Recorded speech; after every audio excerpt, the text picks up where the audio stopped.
So today we will be talking about Longshot starring Seth Rogen and Charlize Theron. We will be looking at some independent films and, of course, talking about the summer movie season. Stay tuned. Welcome to Popcorn Talk, featuring movie discussion, news, and interviews. Popcorn Talk. We talk movies. Hello, everyone. Welcome back to LAOFCS Weekly. I, of course, am Scott Menzel. Welcome back to the show. We've been really appreciating the feedback, the share, the love on this show for the last couple of weeks. I think everyone's really liking the revamp of the show, and we're going to continue that programming into the next couple weeks and also the months ahead, right up until award season starts once again, and then it'll go to chaos yet again. So joining me this week, we have not seen this man on the show in quite some time, but he is one of the founders of Battleship, Pretension, and that, of course, is David Bax. Thank you for having me. Glad to be back. Where can they find you? You can find Battleship Pretension at battleshippretension.com, and you can find me on Twitter at DavyPretension. Awesome. And then, of course, the man, the myth, the legend, the Rama. The Rama screen. I'm still voting for the Rama wire. I will continue to do that. If you want to see any press release, this gentleman, even on his vacation, gets up at 6 o'clock in the morning to post press releases. You hear that, studios? 6 o'clock in the morning. He's at South by, needing to go to screenings, and he's still up at 6 o'clock. But anyhow, it is Rama of Rama Screen. Well, good to be back, my friend. Thank you for having me on again. And you can find me at youtube.com/RamaScreen1. Awesome. So, how the show's going to work this week, as you guys are well aware at this point, we're going to do 3 different segments. We always start off with the movie pick of the week, and then we move into a rotating segment, which is going to be about indies this week. And then we're going to finally end the show on the summer movie season, because, yes, it is upon us. Endgame kind of was the official kicking off point. I love that Disney can somehow move summer up a week somehow, or back a week, whatever it is. It's just always amazing what they can get away with. But hell, they did it 2 years in a row, so I guess now the last week of April is the official start of summer. So we're going to talk about other movies that we're excited about that are not Endgame. So if you're new to the show, we do the movie pick of the week each week, and how this works is we go into our Facebook page. We have our own little private group on Facebook. Either myself or one of the members this week, Aaron Newworth, was able to post all the movies, and then we vote on them. So there was quite a few films out this week. We even had a little bit of a kind of debate, because the movie Nonfiction actually opens in New York this week and LA next week, and a lot of people wanted to vote for this film, but we have to throw that into the mix next week because it's not in LA this week. It's not officially opening this week, but the Arrow, if you're in Los Angeles, the Arrow Theater in Santa Monica is showing Olivier Assayas's Nonfiction, one of the best movies of the year so far, tonight at 7:30.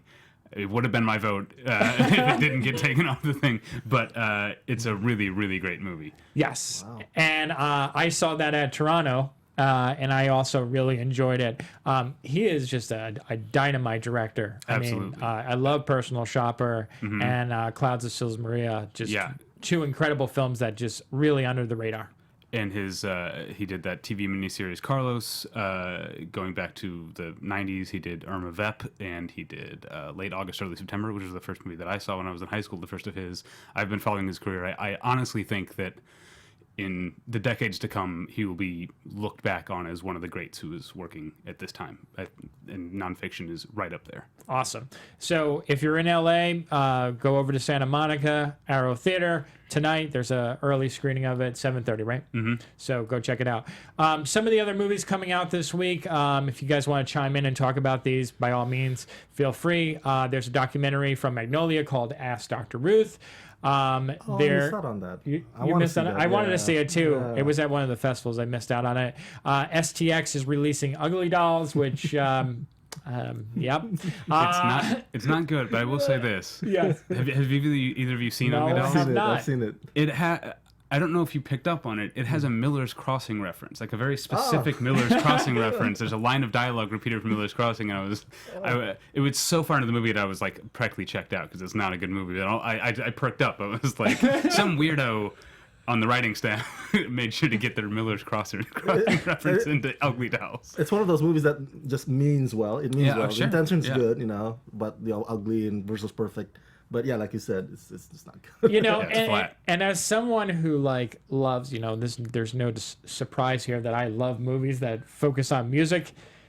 This movie, I could not even motivate myself to go to a screening. It just looks like it looked like a made-for-TV movie, and I'm kind of like, why is this coming out?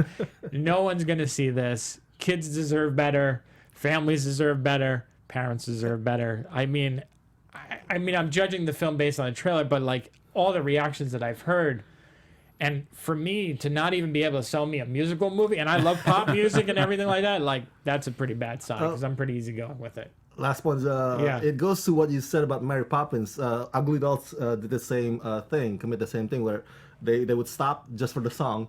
Instead of the song moving the story forward, it's just like stop and let's check out this song and dance number. You know what I'm saying? The story would stop occasionally for that. Not a good way to do a musical. Mary Poppins Returns does that. Yeah. Oh my God, Mary Poppins! I tried to watch Mary Poppins. We're so getting off track, but it's okay.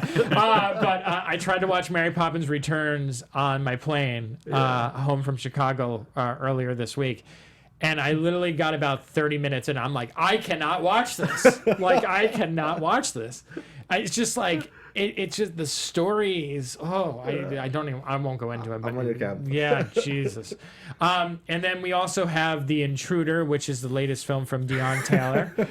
Did you see it? I saw it. Did you like it? It was hilarious because I don't think that's a recommendation. It's a stalker thriller, right? And you're expecting something like Single White Female, but Dennis Quaid is just so entertainingly creepy in this one.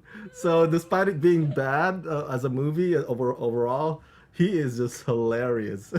It's so weird to me because Deon and I've met Deon multiple times, and I think he's a self-taught filmmaker, and I see the potential in his direction for sure. And especially if you watched Traffic versus this one, I mean, this is like miles better in terms of filmmaking and everything. Yeah. So much better.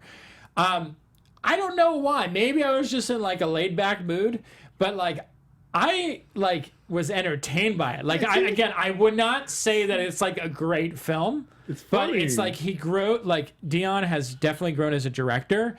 And Dennis Quaid, just so committed to the movie and being like this creep.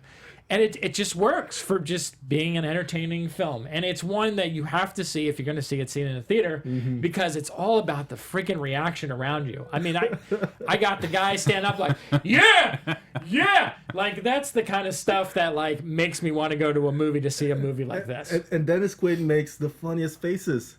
Like his smile would go like this. You like when he had the Shining reference? He looks through the door. He would take off his shirt while watching her. I was like... Yeah. It's so funny. The creepy bathroom sequence? Yeah. Mm-hmm. You missed out on this one? I did miss out on this one. Okay. Yeah. It'll be on Blu-ray in 3 weeks. So you can catch it then. Under the so bad it's funny category. Okay. Yeah. And then I have not heard of this. David, maybe you have. El Chicano? I've heard of it. I didn't see it. But no one has seen it. No, it's kind of like a vigilante type of movie. It came out at the LA Film Festival last year, but I didn't get to see that. I wanted to, but I didn't. It's weird. It's opening in 600 theaters, and none of us have seen it, and I have not heard a single peep about this. I talked about with my friends who have seen it, and we agree that it's bad marketing. We want to push for the Latino American stories like this because Cinco de Mayo is around the corner, but it's not a summer movie, and it's gonna drowning. It's gonna get drowning in the middle of a sea of blockbusters, especially Endgame second week. Oh my God. Yeah, so it's not. It should have been like an August movie or September movie. Yeah. So now it's time to reveal the actual movie pick of the week, which is Longshot, the latest film from Jonathan Levine, which you and me, Rama, saw at South by Southwest. And I'm going to throw this over to David to kind of introduce the film a little bit. So Longshot is Jonathan Levine, who's best known for probably he did 50-50. He did Warm Bodies. His last one, I think, was The Night Before. Yes. So he's worked with obviously Seth Rogen before. This is. I feel like the log line that I'm hearing a lot of people is it's like, oh, it's a return to Knocked Up because it's about Seth Rogen playing a kind of like slovenly guy paired up with this very elegant woman. But I honestly think that's not fair to the movie. It's not. Because it's a much, as much as I like Knocked Up, it's a much better character. This time Seth Rogen plays a fiery, impassioned, dedicated investigative journalist, very left-wing investigative journalist, who loses his job and while on a sort of celebratory / grieving bender after facilitated by his very rich friend played by O'Shea Jackson Jr., who's great in the movie. He finds himself at a swanky fundraiser and runs into the Secretary of State, who also happened to be his old babysitter. And they go on a globe-trotting romance that I think is incredibly sweet, actually very, very funny, and a really nuanced and balanced look at two flawed but very lovable characters with great chemistry.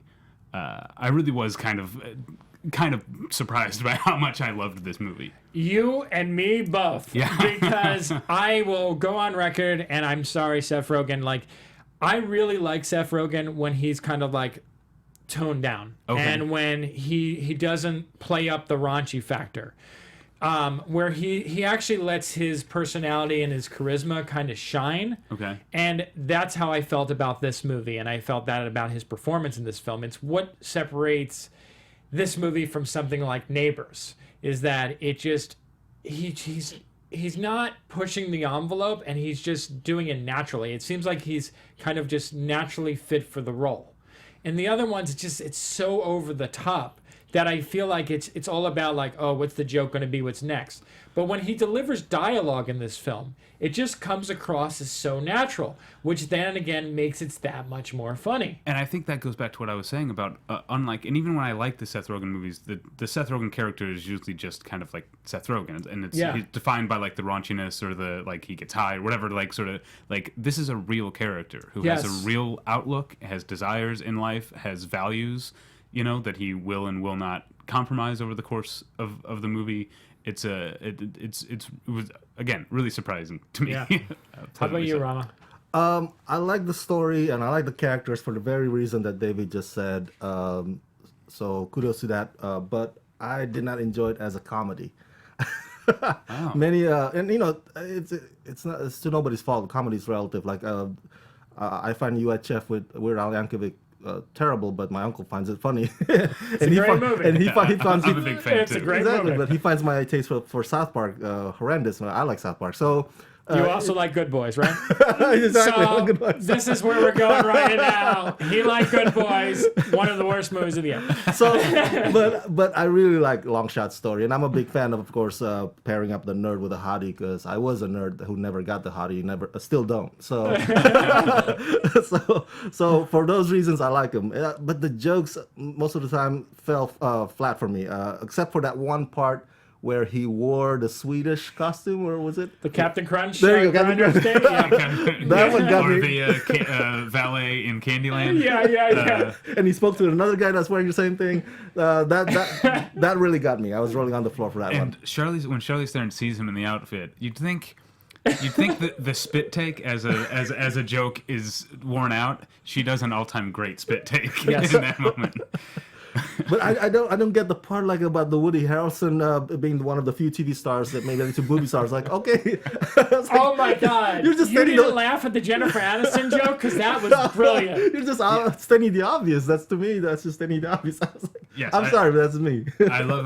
I definitely loved making fun of Jennifer Aniston's ability to cross over to movies in a movie that Lisa Kudrow was in, which is very funny to me. Yeah. I mean, really, and I'm curious if you feel this way because I think it's probably we're all going to feel the same way. Obviously, for you and me, I feel like the writing and the jokes hit because it doesn't seem like the standard comedy formula. It's all about the delivery and all about the quality of dialogue being driven, as opposed to the gag that's being presented, which I think is very refreshing nowadays. But to me, what the biggest surprise is on paper, when you see the trailer, and also when you see the trailer for this movie, Charlize Theron and Seth Rogen do not look like they belong together. Like they do not fit whatsoever. And that was the hard sell, I think, about the marketing. And I think that's why they've been pushing this movie really, really hard. But it's almost electrifying how good they are together. Yeah. And how they just, that it happens like this. You just buy into them and you root for them. And I think that's what makes this movie really stand out. Yeah, absolutely, it works. It's not just a very funny, very R-rated comedy. It's a romantic comedy, and the romance actually works. Their chemistry is palpable. It also, like some of the best romantic comedies I want to mention, the supporting cast is great. You've got June Raphael and Ravi Patel as her advisors. You've got Bob Odenkirk as the president. I mentioned Lisa Kudrow has a one-scene cameo. I mentioned O'Shea Jackson Jr., who's hilarious. A lot of the biggest laughs for me of the movie came from O'Shea Jackson Jr.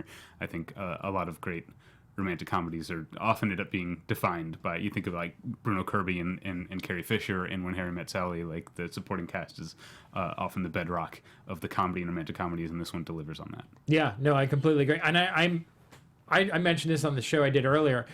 What is taking so long for O'Shea Jackson Jr. to be in more movies? Seriously.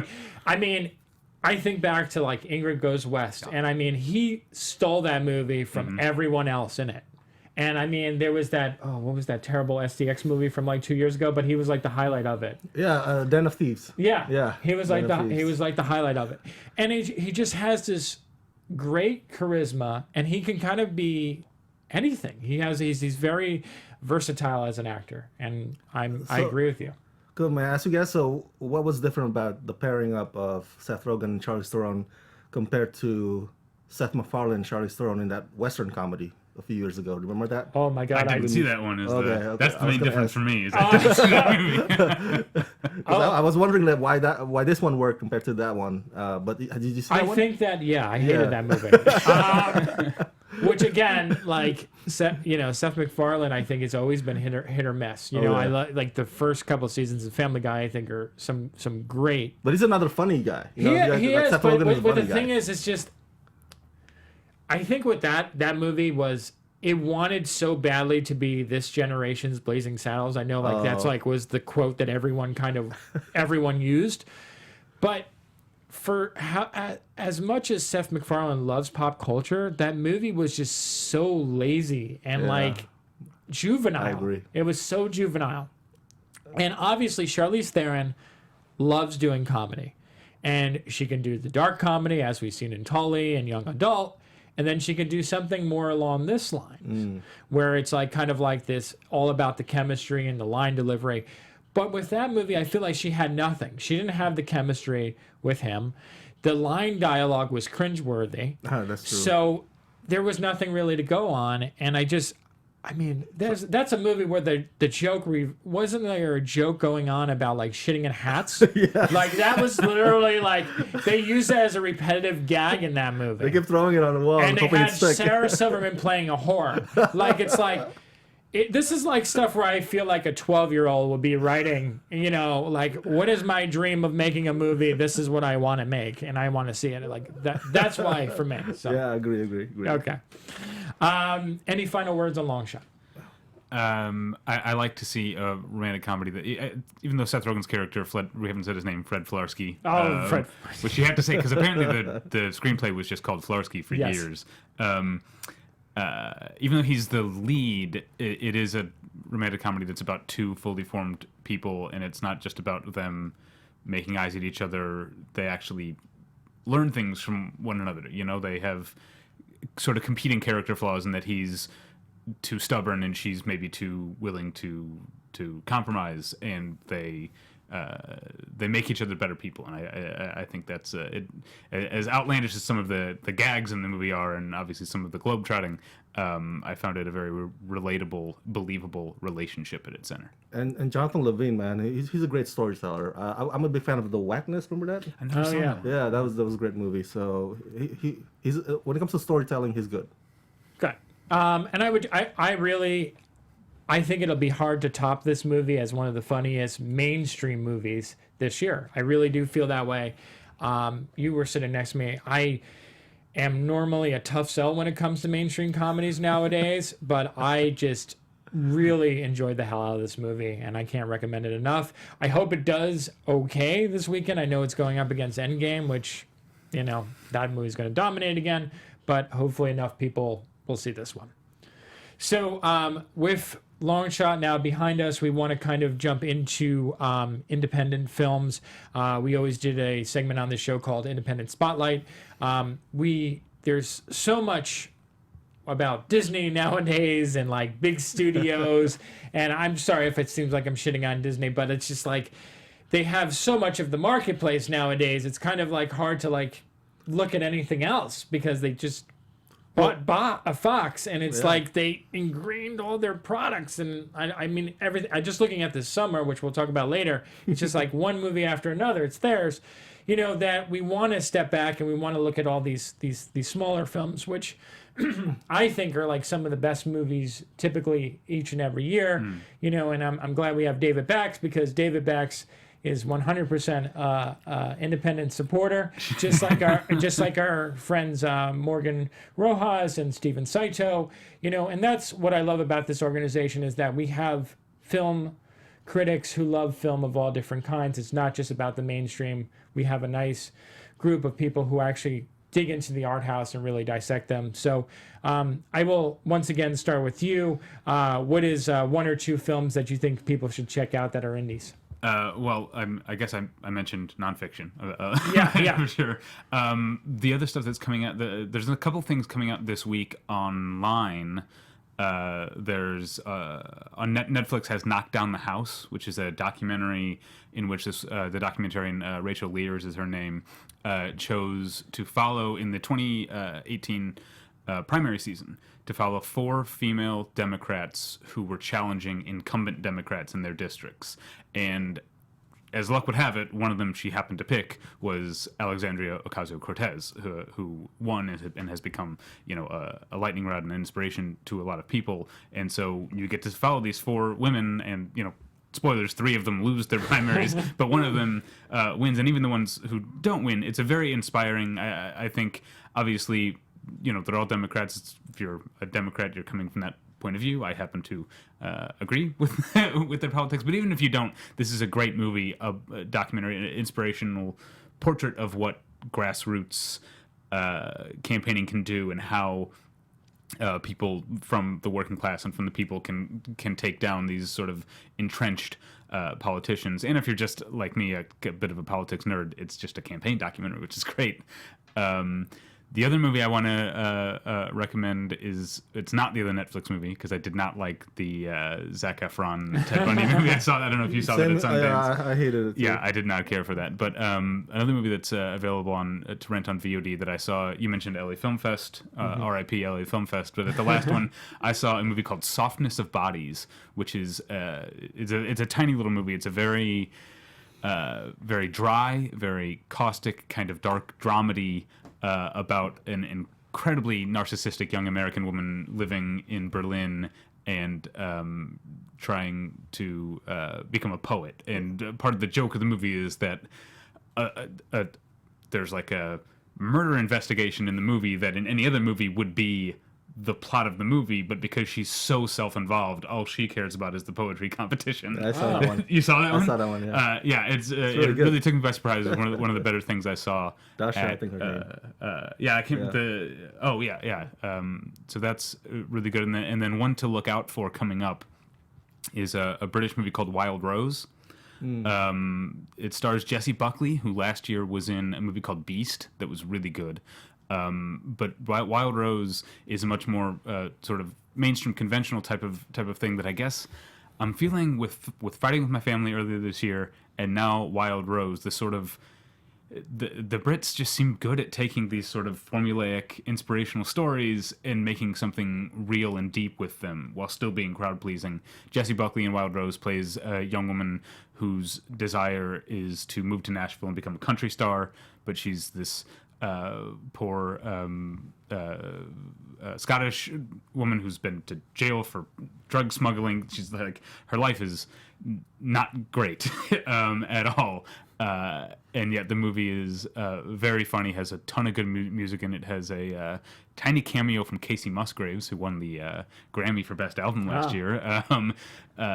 And so, yeah, definitely. And I think this woman, Jessie Buckley, was so good in Beast. If you can check that out, find that one's a little bit less conventional, a little bit more challenging. That's a weird dark movie. Yeah, but I liked that, and she's fantastic in Wild Rose. I really think she's like O'Shea Jackson Jr. Maybe someone can pair up O'Shea Jackson Jr. and Jessie Buckley and give them the star vehicles they deserve. But Wild Rose is great.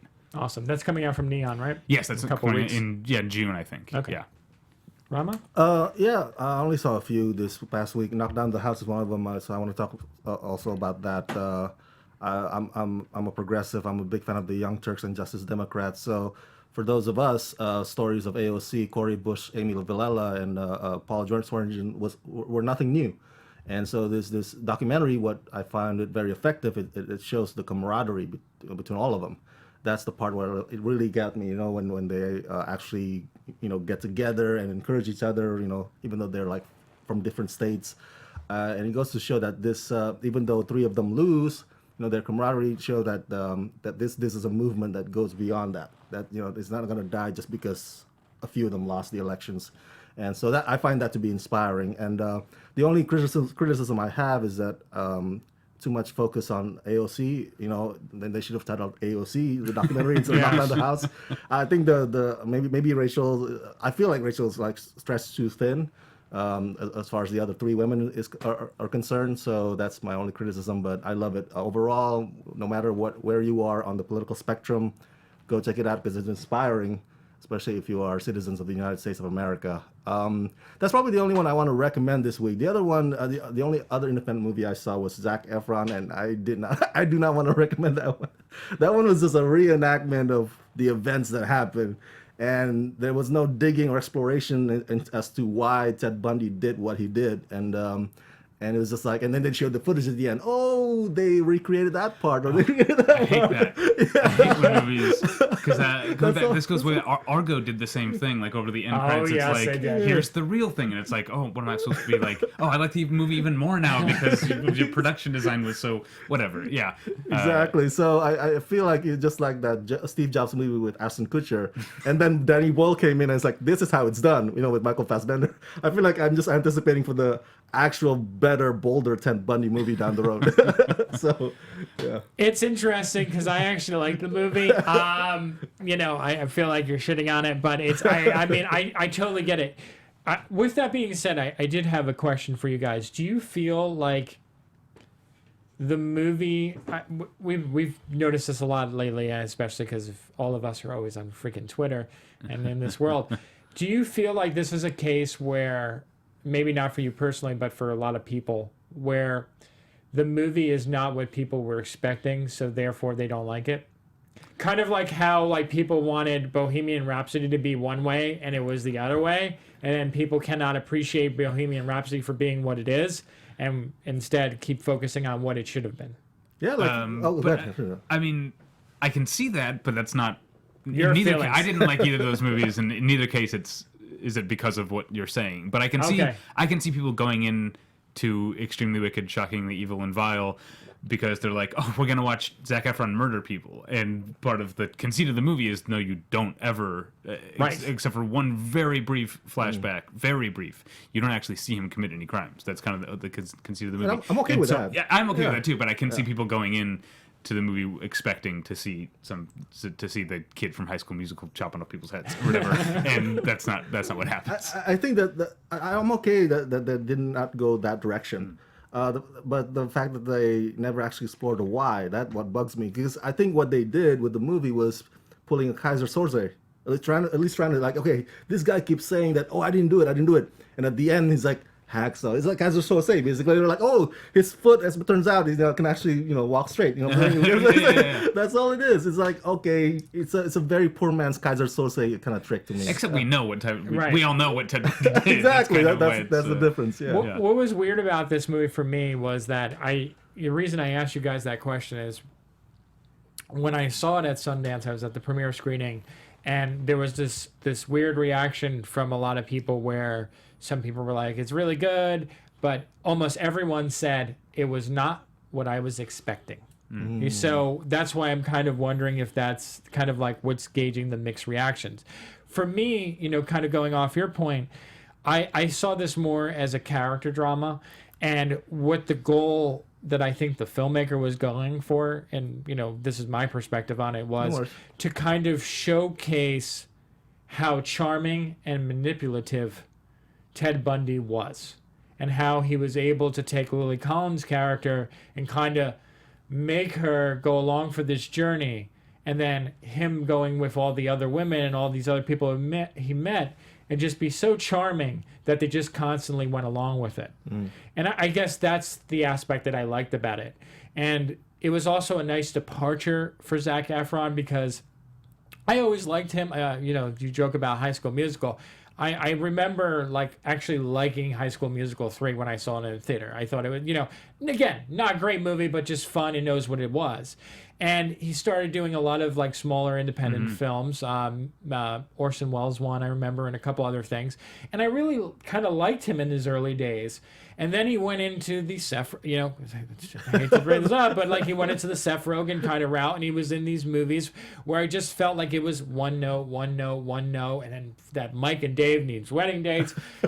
Oh my God! And the other guy who just screams all the time. At least you didn't mention That Awkward Moment.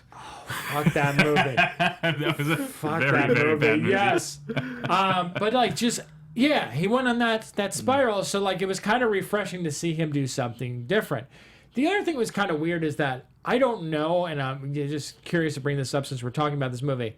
Why is it that Lily Collins can't catch a break? I feel and she's, maybe it's just me, but I feel like she's really good in almost every movie, but she just never can seem to be in the movie that kind of takes off and become a household name. And she's underused in both this one and Tolkien, in my opinion.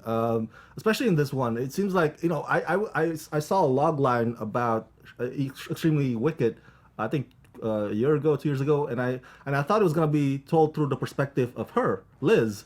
But when I watched the movie, I was like, Liz kept getting pushed all the way to the back to the point where she only shows up briefly every once in a while whenever there's a denial scene or there's a crying scene, whenever Ted Bundy calls her, and that's all she shows up in.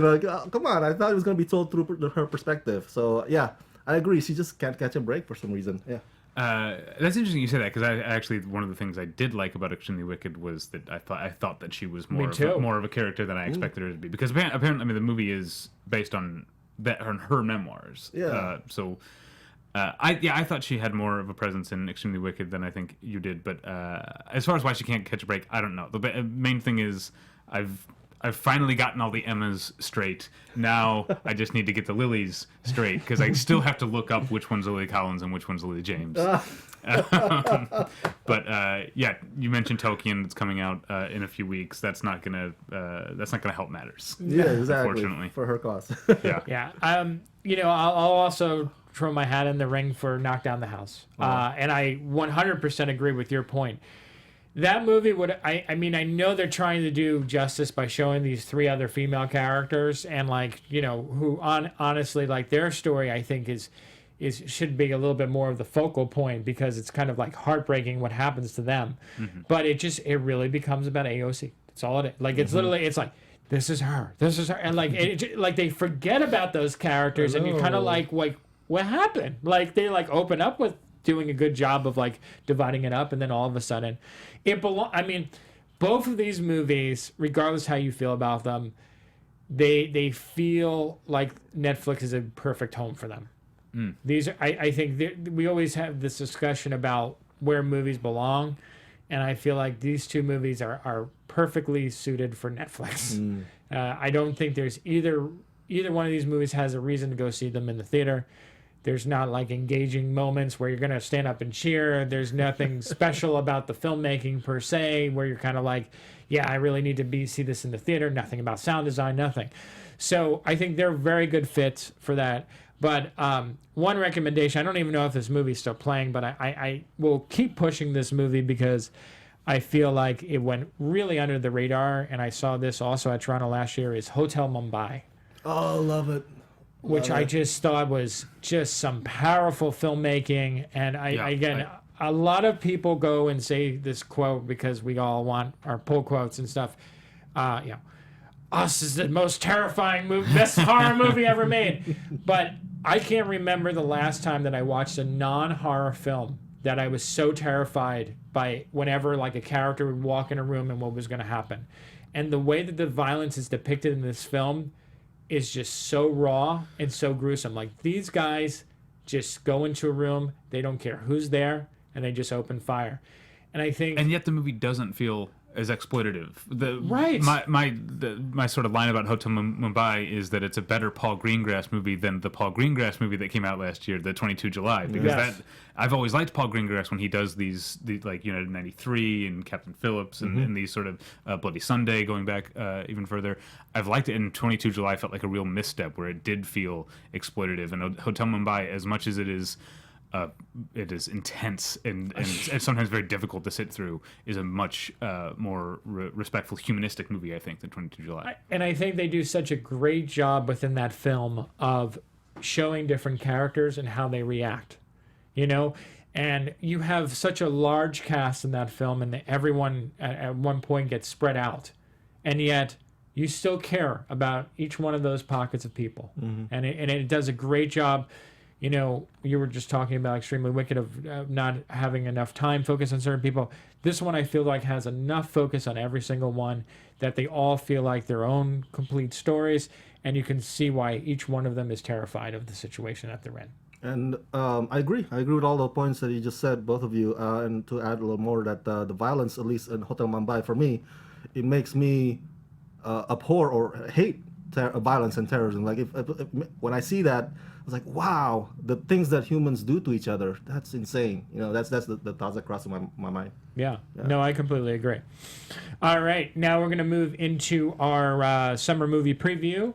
Rama, we'll start with you this time. Give us 3 titles that you're looking forward to. I was looking at my phone here.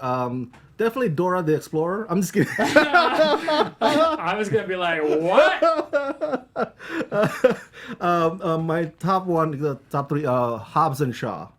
I know it's probably cheesy, right, you guys, but the trailer looks so much fun. It's one of those, and Fast and Furious franchise to me is a guilty pleasure, and one of those, you know, like I gotta just watch it just for the hell of it. I'm gonna leave my brains in the car. You definitely are. Yeah, exactly. There is no way you can think in that movie. And the other one from another genre, Child's Play, the new one. Because I'm curious to see how Mark Hamill took on the torch from Brad Dourif. Brad Dourif, yeah. So we'll see whether he's gonna emulate that voice or not. I'm curious about that part, and of course the new Chucky, and how they're gonna put a new spin to him. So I think the next one is probably The Lion King for me. It's one of my favorite childhood movies, and I don't know. Let me ask you guys: Is it still a live action when it's all CG? I don't get it. I don't think.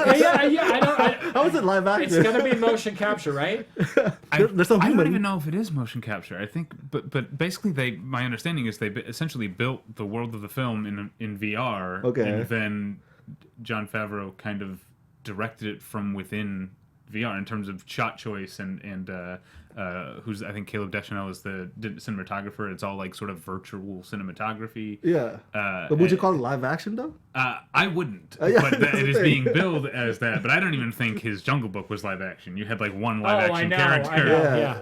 Well, you can call that hybrid. Fine. Jon Favreau is a director that I'm always curious to see what he's going to do. I'm a big fan of his Jungle Book. So I think I have high hopes for Lion King. Not too much about Aladdin, the other live-action Disney movie, but Lion King, that's my third one. Definitely, yeah. How about for you? Okay, so I'm gonna run through 3, and then I'm also gonna recommend 3 because Okay, you asked me some tiny movies. Go for so it. if we're considering May, the summer now, John Yes. Wick 3. I mean, that's my That's your that's go-to? my Star Wars. John Okay. Wick. I'm gonna be there for John Wick.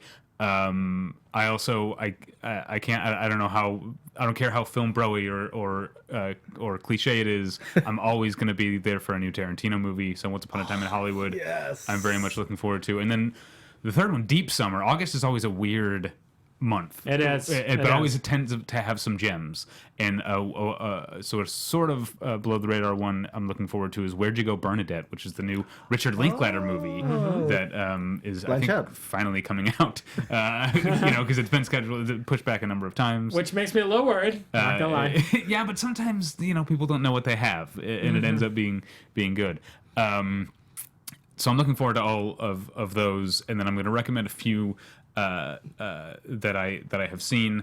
Although I'm drawing. Oh, okay. So I'll start with a final LA Film Fest 2018 RIP LA Film Fest recommendation, and this one is not for everyone. A very weird comedy called Deep Murder. I don't know if you saw I didn't it see there. that one there. Yeah, I Deep missed that. Murder is a sort of locked house Agatha Christie murder mystery that takes place within the world of a 1990s softcore Cinemax movie. Oh. So it's very funny. It is very, very strange. But occasionally just insanely hilarious, and the just for the dedication alone to make a feature that adheres to those rules is insane. Another movie that I saw at Sundance this year was called The Mountain, and it's Ty Sheridan and Jeff Goldblum. It has Ty Sheridan. It takes place in the late 1940s, sort of Northern California. Ty Sheridan's father dies. Jeff Goldblum, who is he's a traveling lobotomist. He goes from mental institution to mental institution performing lobotomies, and he hires Ty Sheridan to be his driver. I gotta see that. The twist is that Jeff Goldblum is the lobotomist that lobotomized Ty Sheridan's mother. It's from and now I'm suddenly drawing a blank on his name, but the guy who made Entertainment and the comedy. I can't remember his name. Rick something. Alverson? Yes. Rick Alverson. And if you haven't liked his movies in the past, this one is probably the most accessible of his movies so far, but that's not saying much. His movies are Not accessible. They're an acquired taste that I have very much acquired in The Mountain. Especially, I feel like Jeff Goldblum has become sort of self-memified, like he's Jeff Goldblum, and here it's sort of the reminder. It's sort of like 20 years ago everyone was doing like in the Christopher Walken. It was so funny to do a Christopher Walken impression. Then he like was in Catch Me If You Can, and just it was a reminder like, yeah, this guy can act. Yeah. And The Mountain is like that for Jeff Goldblum. It's like this isn't just a goofball who dances and hits on ladies. He can actually act. And then the third one I'm going to recommend. I hope this is, if I have my way, this will be the biggest money earner of the year. Scott, I believe you saw it at Sundance. Blinded by the Light. It is so great. I want to give you a shout out right now. So I have, again, thank you studios for putting me in trailers and posters and everything. I really, really appreciate it. But I do want to say, and this, I think you guys need to do a little bit of better job when it comes to marketing movies. Sometimes is going against the grain and actually going into people who really, really love movies and are different sites than like the same 10 sites to pull from. David Bax absolutely loved Blinded by the Light. Our friend Steven Saito, who also was at Sundance, loved Blinded by the Light, and I was so sad that neither one of you were quoted in the trailer. And I'm just because Well, I just remembered talking to you afterwards and talking to him afterwards, and you guys had that movie so high up there. Yeah. That I was just really hoping that they would give you a little bit of love. Sorry, when it comes to things like this, I'm always, I'm very thankful for all I've gotten, but at the same time, I'm all about kind of spreading the love around a little bit, and I think you guys did such dynamite reviews for this movie and really sold this movie to people who haven't seen it. That, yes, sorry. Yeah, but it's like when I was talking with The Wild Rose and Friday with My Family. It's another British kind of kind of maybe predictable in a way, inspirational story, but it's so personal and so heartfelt. And I cried more during Blinded by the Light than people are talking about crying at Endgame. I was so emotional during all of Blinded by the Light.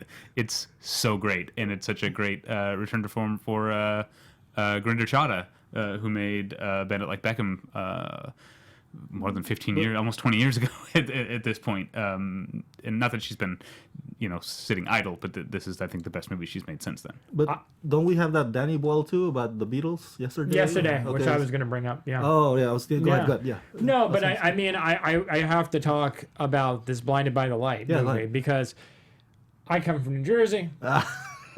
Two things come from New Jersey, okay? Bon Jovi and Bruce Springsteen. Yeah, all right. The Sopranos. You got The Sopranos. Come on, that's not ingrained. That's a great pick, no doubt. And I love my Sopranos, but things that I was raised on, actively raised on. And to see this kind of movie, and what I think is so great about it is that it's really unknowns again, and it's it's not something that's going to change the game. But the amount of emotion and passion you feel that went into this movie is unfreaking believable.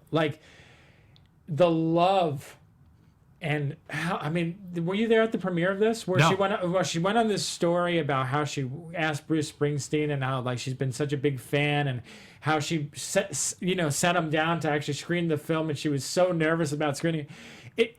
It's just someone who loves something so deeply and has impacted her life so much to kind of create that passion and turn it into something that I feel like is so relatable for all audiences worldwide. This is a worldwide film. This is not just hey, you love Bruce Springsteen. It's for everyone. And I think that's what sets it apart. And I cannot recommend it enough too. And you guys did such a great job, you and Steven, of really selling this movie. Kind of going off Rama's point, again, ties to music, same with Blind by Light. I love movies about music. That movie about the Beatles, where the music disappears, directed by Danny Boyle, right? Yeah. Starring Lily James and the unknown actor who's going to be in the title role. Literally looking forward to this. It's just sold me right from the get-go. It looks like it's emotional. Unfortunately, David, I'm sorry to tell you this. I think yesterday is going to make more money than Blinded by the Light. I'm sorry. I'm just saying, in a perfect world. In a perfect world, I agree. They'd be neck and neck, and they would both, do very well. And they'd tie for Best Picture. That's right, and they'd tie for Best Picture. And then keeping in the spirit of music, of course, I'm excited for Rocket Man. Yeah. Taron Egerton, I think, he's kind of had a little bit of a rough patch. He started off really strong with the first Kingsman movie, and then he did the second one, and I loved him in Eddie the Eagle, and then he did Robin Hood, and so it's he's on that roller. Oh, you're forgetting Legend, starring Tom Hardy and Tom Hardy. Oh, we don't talk about Legend. And neither does Tom Hardy. Tom Hardy. Literally, I remember seeing that at Toronto. I could not understand half the movie. Like had balls in his mouth or something. I don't know. The entire time. I didn't like Legend. No, but yeah, he's a roller coaster, and I'm hoping that Elton John kind of signed off on this movie. He's getting really behind the movie, so I'm hoping that it's good, and I'm hoping that it doesn't create some sort of backlash that it seems like the last couple of musical biopics have had. I'm hoping that people will just embrace it and that they do a great job of telling the story. Really looking forward to it. I'm actually just going to recommend a bunch of smaller movies, surprisingly, as well. Olivia Wilde's directorial debut, Booksmart, comes out this month. Cannot say enough good things about this movie. Beanie Feldstein and Caitlin Deaver. Just great chemistry between the two. A lot of people are making comparisons to Bridesmaids or Superbad. I think, in my humble opinion, this is a better movie than both those films because it really focuses on the relationship and really builds the characters without while there are some hijinks and stuff like that. I love that it's character driven first, and it's all about their relationship, as opposed to what's going to happen to them next, which I feel like was such the big pull with both Superbad and Bridesmaids was all about the sight gags in those movies. With this one, it's very much about the relationships and also just about these characters grow. In the span of, I think, 24 hours that this movie takes place, you actually see these characters grow and learn things about themselves and also those people around them who they were they judged. So I cannot recommend this movie enough. Another one that I wanted to point out was Late Night with Mindy Kaling. I wouldn't say that I'm as in love with this movie as some people are. I watched it. I really enjoyed it. I actually sat next to Jason Blum during this movie, and he really loved it. I mean, he was just like, I was amazed. I was going to keep looking over him because he could never stay off his phone, but he was off his phone the entire movie. He was really engaged. I mean, Emma Thompson is fantastic in the film. Talk about a movie that's made perfectly for this generation. I think Late Night is totally it. And Mindy Kaling, always have loved her, whether it's Office or the Mindy Project or Champions. I really want to champion Mindy Kaling because she's so delightful and she breaks down molds, and I just really love her. So this is not like a 10 out of 10 movie for me, like perfection, but it's a really good feel-good comedy that has a lot of relevance to today. So I can recommend this a lot. My favorite movie of the year personally right now, and this came as a total shock because I wasn't going to see it at Sundance, and this is always what I love about Sundance is when after you leave Sundance, you reflect back at Sundance in a couple months later or at the end of the year, and you always realize that no matter how weak you think the year was, there's always at least one or two movies that come out of there that you absolutely love and will be on your top 10 list at the end of the year. For me, that movie I think is going to be The Farewell. Okay, I didn't see that one. Yeah, and I just this is Awkwafina, a nice change of pace for her, and instead of being over the top and wacky like I'm so used to seeing her, whether it's Ocean's 8 or what was the other Crazy Rich Asians, where you're so over the top. This is one where it gets to showcase her her dramatic side, but also plays to the comedy as well. Just a wonderful story about family and appreciating life. And, again, half this movie is in subtitles, but it does not take away from the effectiveness for those who are afraid of subtitles. It does not take away from the effectiveness of the storytelling. And A24 got to pick this bad boy up, and I think this is going to be one of the sleeper hits of the summer. So we have to wrap. I'm getting the call right now to wrap up. I want to say that I really enjoyed this episode. I think there's nice variety here. So once again, let's just start with David. Go around the room and say where they can find you and how they can check out all your work. So you can find my reviews and stuff, including my terrific Blended by the Light review, at battleshippretension.com, and you can follow me on Twitter at DavyPretension. And you can find me or follow or subscribe to my YouTube channel, youtube.com/RamaScreen1, and follow me on Twitter, RamaScreen with 2 S. And you can find me at Twitter and Instagram at @TheOtherScottM. You can go to WeLiveEntertainment.com where you can find my written reviews and interviews. I do actually have to post my Detective Pikachu review today and also interview that I did with Deon Taylor for The Intruder. So check that out later this weekend. And until next week, we're going to be talking about, I probably won't be back next week, but we're going to be talking about Detective Pikachu, which I don't know if you guys feel this way, but I feel like we can always predict what the movie pick of the week is. So I'm going to predict that Detective Pikachu. Spoiler alert, it might be the movie pick of the week. We'll see. I'd be surprised if it isn't, but, we never know. But we're going to be back next week talking about Detective Pikachu, and I don't know. We'll figure that out. So stay tuned. Thank you again for watching. Leave us a comment, like us on Twitter, Facebook, and see you next week. Bye. From producers Maria Menounos, Kevin Undergaro, Phil Svitek, and the entire Popcorn Talk Network, we would like to thank you for tuning in. For questions or comments, be sure to visit popcorntalk.com. I'm Sir Richard Wentworth, and this has been a presentation of the Popcorn Talk Network. The views expressed herein are those of the hosts only and do not necessarily reflect the views of the Popcorn Talk Network or its owners or principals.